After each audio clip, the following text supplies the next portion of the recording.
Syedaralun, Suwandi, personel Polres Aceh Utara harus rela mobilnya terseret arus sungai ketika ia dan keluarganya bertamasya di Kerungtuan Kecamatan Nisam Antara Aceh Utara pada Minggu 30 Oktober 2022.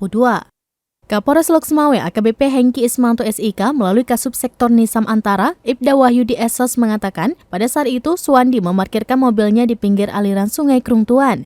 Kepada Serambi pada Senin 31 Oktober 2022 pada pukul 13.30 waktu Indonesia bagian Barat, Suwandi dan keluarganya sedang makan siang di pinggir sungai. Namun tiba-tiba dari aliran atas air sungai Kerungtuan datang dengan ketinggian lebih kurang 1,5 meter membuat mobilnya di pinggir ikut terseret derasnya arus sungai. Ia menambahkan situasi sebelumnya aliran sungai di situ mengalir secara normal, namun cuaca saat itu sedang hujan meski belum deras. Namun menurut informasi yang diperoleh tiba-tiba saja air dari atas turun dengan cepat dengan kondisi air keruh.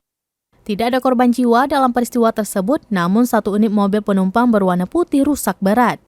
Selain itu, untuk kerugian material mobil milik personel Polres Aceh Utara itu diperkirakan mencapai 60 juta rupiah.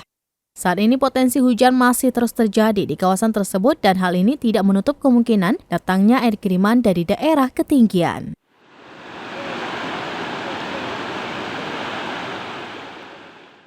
Dari Loksmawe, Saiki Mubarak, Serambi On TV.